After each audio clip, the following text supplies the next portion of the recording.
राजेंद्र भंडारी, महेंद्र भट्ट, महंत दिलीप सिंह रावत, सरिता आर्य, महेश जीना, राम सिंह कैडा, आप नाम लेते जाइए बीजेपी नेताओं के और देखिए किन किन को कहां कहां गांवों की जनता ने गांव की सरकार के लिए पटखनी दे दी है।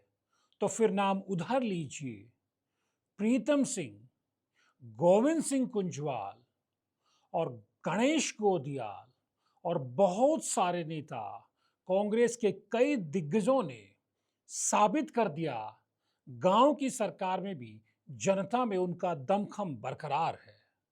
लेकिन करण माहरा कहां चूक गए? दोस्तों नमस्कार, जनजुड्डा के खास political show pure politics with Pawan में आपका स्वागत है। जिस अंदाज में उत्तराखंड के त्रिस्तरीय पंचायत चुनाव को जनता का मूड भांपने के नजरिए से 2027 के चुनाव का यानी सत्ता का सेमीफाइनल कहा जा रहा था, उसमें बीजेपी बढ़त बनाने में कांग्रेस पर कामयाब जरूर हुई, लेकिन निर्दलियों ने या बीजेपी के कुछ बागियों ने जिस अंदाज में पटखनी दी है, ये बहुत सारी कहानी बयां करता है और ये बताता है कि बीजेपी से लेकर कांग्रेस के भीतर कई दिग्गज नेताओं की दुकान इन चुनाव नतीजों के बाद बंद हो सकती है। सबसे पहले बात करेंगे सत्ताधारी दल बीजेपी की, क्योंकि बीजेपी के यहां भी मिठाइयां लड्डू खिलाए जा रहे हैं, मिठाइयां बंट रही हैं। कांग्रेस में भी करण मारा मिठाई खा रहे हैं, लड्डू खिला रहे हैं। लेकिन असल में हुआ क्या है, जनता के मूड ने क्या मैसेज दिया है 2027 को लेकर, खासतौर पर सत्ताधारी बीजेपी को लेकर क्या मैसेज दिया है, इसकी पड़ताल करने की जरूरत है। जिस अंदाज में जो शुरू में हमने नाम लिए, सरिता आर्य नैनीताल से बीजेपी की विधायक हैं, लेकिन अपने बेटे रोहित आर्य को जिला पंचायत का चुनाव नहीं जिता पाती हैं।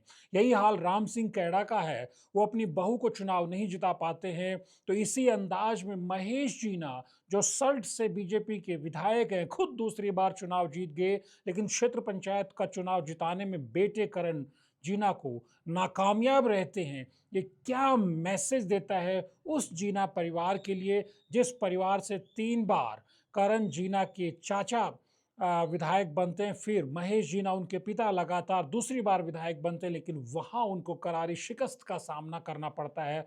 ये क्या मैसेज देता है कि सल्ट की सियासत में जीना परिवार का दबदबा अब कम हो रहा है। इस लिहाज से भी मायने रखता है क्योंकि रणजीत सिंह रावत जो खुद सल्ट से विधायक रह चुके हैं, उनके बेटे विक्रम रावत और उनकी पत्नी दोनों क्षेत्र पंचायत का चुनाव जीत जाते हैं। क्या इशारा करता है? इसके बाद जिस अंदाज में हम देखते हैं कि राजेंद्र भंडारी की सियासत को लेकर के किस अंदाज में पॉलिटिकल कॉरिडोर्स में बातें होती हैं कि राजेंद्र भंडारी की राजनीति में बचा क्या है। ठीक लोकसभा चुनाव से पहले वो एक तरह से एक अजब गजब तरीके से उन्हीं कपड़ों में कांग्रेस के पक्ष में प्रचार करते करते अचानक दिल्ली में बीजेपी के राष्ट्रीय मुख्यालय में पहुंचते हैं और बीजेपी का पटका पहनते हैं, बीजेपी की सदस्यता लेते हैं। फिर बीजेपी लोकसभा चुनाव के बाद जब उपचुनाव होता है उनको प्रत्याशी भी बनाती है, लेकिन जनता के हाथों उन्हें करारी शिकस्त मिलती है। तो फिर ये समझा जाने लगा है कि वो जिला पंचायत की राजनीति में भंडारी साहब का दबदबा बरकरार है। और जिस अंदाज में रजनी भंडारी को वो जिला पंचायत प्रमुख पिछली बार बना ले गए थे, इस बार भी उनके लिए मौका होगा, लेकिन उनकी पत्नी को करारी शिकस्त का सामना करना पड़ा है। ये बताता है कि किस तरह से जब वो खुद 17 में विधानसभा का चुनाव हार जाते हैं, फिर उसके बाद जिला पंचायत के चुनाव में पत्नी को न केवल चुनाव जिताते हैं, जिला पंचायत अध्यक्ष भी बना ले जाते हैं। ये बेहद उनके सियासी दबदबे की, चमोली जिले की कहानी को बयान करने का वक्त था। लेकिन अब जो वक्त है उपचुनाव में हार और अब जिला पंचायत के चुनाव में पत्नी की करारी हार, यानी कि राजेंद्र भंडारी की राजनीति के सामने बहुत बड़ा क्वेश्चन मार्क लगा हुआ है। सवाल है कि क्या बीजेपी उनको आगे जाकर के 27 में टिकट भी देगी? ये अपने आप में सवाल अब सियासी कॉरिडोर्स में खड़ा होने लग गया है। तो उससे भी बड़ा सवाल बीजेपी के प्रदेश अध्यक्ष, जिनको दोबारा प्रदेश अध्यक्ष बनाया गया है, राज्यसभा के सांसद महेंद्र भट्ट हैं। अब कहा जा रहा है कि साहब उनके दिन भी खराब आने वाले, क्योंकि उनका जो थाला बैंड, जो उनका खुद का जो वार्ड, वहां से जो बीजेपी का प्रत्याशी था वो निर्दलीय के हाथों हार जाता है। किस अंदाज में चमोली जिले में दोनों दिग्गज बीजेपी के पिट जाते हैं, राजेंद्र भंडारी भी और महेंद्र भट्ट भी, जो एक जमाने में धुर विरोधी थे, लेकिन अब दोनों बीजेपी में। ये उसी चमोली जिले का हाल है जहां से प्रियंका नेगी, मात्र 21 साल की युवा, सारकोट ग्राम प्रधान चुनी जाती हैं। कितनी बड़ी, कितनी सकारात्मक तस्वीर प्रियंका नेगी और उनके जैसे युवाओं को जो जनता ने सिर माथे पर बिठा करके अपना ग्राम प्रधान, बीडीसी मेंबर और त्रिस्तरीय पंचायत चुनाव में जीत से नवाजा है। ये किस तरह का संदेश वहीं गैरसैंण से, वहीं चमोली जिले, वहीं कर्णप्रयाग से निकल करके आ रहा है। लेकिन बात बीजेपी में दिग्गजों के झटके लगने की यही नहीं थमती है। उसके बाद पौड़ी में जिस अंदाज में लैंसस्टोन में जो करारी शिकस्त झेलनी पड़ी है बीजेपी के विधायक महेंद्र दलीप सिंह रावत को, उनकी पत्नी नीतू रावत चुनाव हार जाती हैं, उनकी भाभी बीडीसी का चुनाव हार जाती हैं। ये क्या बताता है? पहले वो नगर निगम का कोटद्वार से चुनाव हार चुकी थी, तो क्या इस बार महेंद्र दलीप रावत की राजनीति पर भी सियासी ग्रहण 2027 में लग सकता है? ये बहुत बड़ा सवाल है।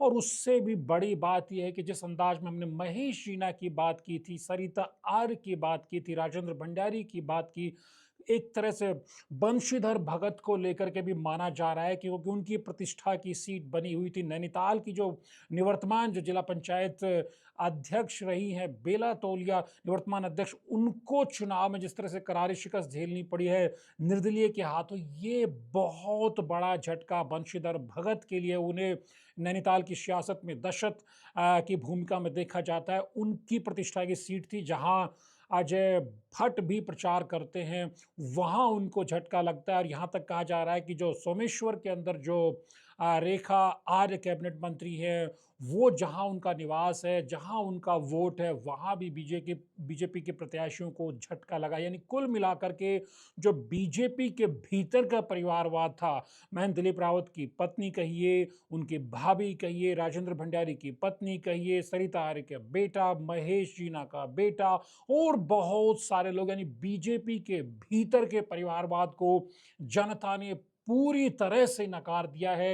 यानी बीजेपी को पार्टी के नाते अच्छी कामयाबी मिले, लेकिन जहां जहां परिवार पर, पत्नी, बेटे, बेटियों पर दाव लगाया, क्योंकि पूर्ण सिंह फर्त्याल की बेटी सुष्मिता फर्त्याल भी चुनाव हार जाती हैं उसी चंपावत जिले से, जहां मुख्यमंत्री पुष्कर सिंह धामी की प्रेजेंस के चलते बीजेपी को बढ़त मिली है, लेकिन उनकी बेटी चुनाव हार जाती। उसके बाद वो बहुत सारा उस जातीय समीकरण का बखेड़ा भी खड़ा करें, लेकिन कुल मिलाकर के वो अपनी बेटी को चुनाव नहीं जिता पाते। यानी जहां जहां बीजेपी में परिवारवाद चला है, वहां वहां जनता ने बीजेपी को चोट दी है। और जहां जहां बीजेपी ने पार्टी के मजबूत काडर, प्रत्याशी, मेहनत करने वाले कार्यकर्ता पर भरोसा दिलाया, वहां बीजेपी को कामयाबी हासिल हुई। लेकिन कांग्रेस में ठीक इसके उलट तस्वीर है।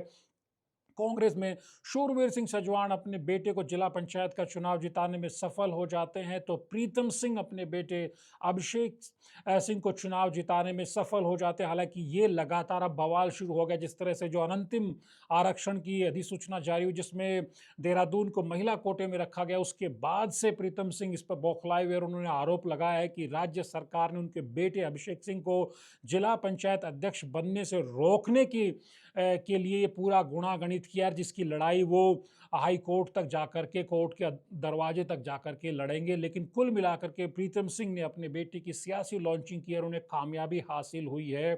हालांकि मुन्ना सिंह चौहान भी अपनी पत्नी मधु चौहान को, जो निवर्तमान अध्यक्ष हैं, उनको जिताने में कामयाब रहे। और ऐसा माना जा रहा है कि जब महिला कोटे में सीट चली गई तो क्या हो कि एक बार फिर से मधु चौहान की लॉटरी ही ना लग जाए बीजेपी की तरफ से, ये भी कहा जा रहा है। लेकिन शूरवीर सिंह सजवाण भी काफ़ी सियासी झटके खाने के बाद अपने बेटे को चुनाव जिताने में कामयाब रहे। लेकिन उसी अंदाज में पौड़ी में कांटे की टक्कर में जिस तरह से गणेश गोदियाल ने ताकत झोंकी थी, वहाँ कांग्रेस को कई जगहों पर अच्छी कामयाबी हासिल हुई है, लेकिन सबसे बड़ी बात यह है कि जिस अंदाज में कांग्रेस में गोविंद सिंह कुंजवाल ने जागेश्वर में वापसी की है, क्योंकि 4 चुनाव लगातार जीतने के बाद जिस तरह से मोहन सिंह महारा से वो चुनाव हार गए थे 2022 का, तो ये बहुत बड़ा उलटफेर था। लेकिन अब जिस अंदाज में वो अपनी पुत्र वधु सुनीता कुंजवाल को भी चुनाव जिता ले जाते रहे, ऐसा कहा जा रहा है कि अल्मोड़ा में कांग्रेस अच्छी फाइट जिला पंचायत अध्यक्ष के लिए लड़ने वाली है, और ऐसा माना जा रहा है कि मौका सुनीता कुंजवाल को प्रत्याशी बनाकर कांग्रेस की तरफ से दिया जा सकता है। लेकिन देखना बेहद दिलचस्प होगा कि क्या कुंजवाल, क्या कांग्रेस अल्मोड़ा में इतना बड़ा उलटफेर कर सकती है कि जिला पंचायत अध्यक्ष वो बना ले जाएगी, जब बीजेपी की रणनीति है कि कांग्रेस पिछली बार, क्योंकि पिछले चुनाव को आप देखेंगे तो 2 जगहों पर कांग्रेस के जिला पंचायत अध्यक्ष बन गए थे, 10 सीटों पर बीजेपी के जिला पंचायत अध्यक्ष बने थे। तो बीजेपी की रणनीति, मुख्यमंत्री धामी और बीजेपी संगठन की रणनीति यही है कि कांग्रेस को 2 क्या कांग्रेस का खाता भी न खुलने दिया जाए जिला पंचायत अध्यक्ष की रेस में। जबकि कांग्रेस की तरफ से लगातार दावा किया जा रहा है कि अगर धांधलीबाजी नहीं हुई, मशीनरी का दुरुपयोग नहीं हुआ, तो उनकी टैली में खासा इजाफा होगा और वो जिला पंचायत अध्यक्ष बनाने में बीजेपी को पटकनी दे सकती है। ये बहुत सारी बातें हैं, लेकिन जिस अंदाज में मुंशियारी में धारचूला में कांग्रेस के विधायक हरीश धामी ने अपना दमखम दिखाया है, लेकिन मयूख महर और करण महारा के बीच जो नगर निकाय चुनाव के समय से जो पिथौरागढ़ में जंग छिड़ी थी, उसका खामियाजा इस बार भी पिथौरागढ़ जिले में कांग्रेस को भुगतना पड़ा है। बड़ा सवाल ये है कि क्या कांग्रेस के शीर्ष नेता देख पा रहे हैं कि महारा और महर की जंग में पिथौरागढ़ में कांग्रेस चौपट दर चौपट होती हुई जा रही है। लेकिन फिर हम लौटेंगे, गोविंद सिंह कुंजवाल ने किस अंदाज में जागेश्वर में दमखम दिखाया है, ये क्या इशारा करता है मोहन सिंह महाराज जो बीजेपी के विधायक है उनके लिए कितना बड़ा संकट है, क्योंकि जहां से वो खुद जिला पंचायत जीत के आए थे, उनकी पत्नी ने जिला पंचायत का चुनाव जीता था, वहां से भी वो बीजेपी को जीत नहीं दिला पाए हैं। तो किस अंदाज में बीजेपी के जो बहुत बड़े दिग्गज नेता थे वो जिला पंचायत के चुनाव में जनता द्वारा नकार दिए जाते हैं। लेकिन कांग्रेस के भीतर देखें, कांग्रेस ने पिछले चुनाव के मुकाबले अपनी टैली में इजाफा जरूर किया है, लेकिन न जाने क्यों कांग्रेस बेहद ज्यादा खुश है। उस खुशी का राज क्या है? जब निर्दलियों ने बीजेपी को पछाड़ दिया है, कांग्रेस तो बहुत पीछे तीसरे नंबर पर खड़ी है। फिर ये जश्न और मिठाइयां किस बात की हैं? ये सवाल करण महाराज से कुछ सियासी कॉरिडोर्स में दबी जुबान में कांग्रेस के नेता ही पूछ रहे हैं, क्योंकि रानीखेत में कांग्रेस का सूपड़ा साफ हो गया है। एक भी सीट पर कांग्रेस को जीत दिलाने में करण महाराज अपने गढ़ में, अपने गृह क्षेत्र में नाकामयाब रहे हैं। ये कितना बड़ा संदेश देती है कांग्रेस की सियासत के लिए, और खुद करण महाराज की 2027 के नजरिए से और कांग्रेस के प्रदेश के मुखिया के नाते से किस तरह का इशारा करती है। ये बहुत सारा मैसेज इस चुनाव से निकल कर आया। तो कुल मिलाकर के कहा जा सकता है कि जो जनता के मूड को भांपने का जो एक तरह से सेमीफाइनल इसे माना जा रहा था 2027 का, उस नजरिए से पंचायत चुनाव से बहुत बड़े मैसेज निकल करके आए हैं। सबसे बड़ा मैसेज तो ये है कि बीजेपी के परिवारवाद को जनता ने सिरे से नकार दिया है। तो कांग्रेस के भीतर जो शत्रप थे वो अपनी जमीनों को, जगह जगह सियासी जमीनों को बचाने में कामयाब रहे, फिर चाहे प्रीतम सिंह हो, चाहे शुरवीर सिंह सजवाण हो, फिर चाहे गोविंद सिंह कुंजवाल और दूसरे कुछ नेता हों।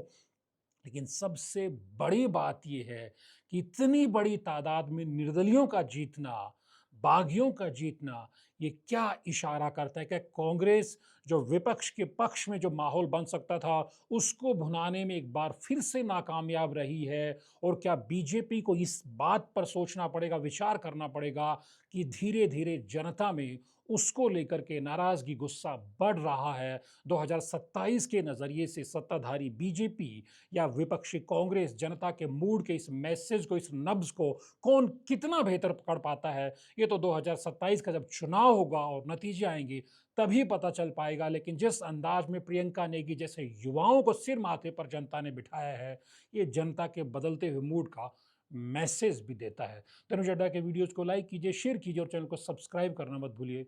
नमस्कार।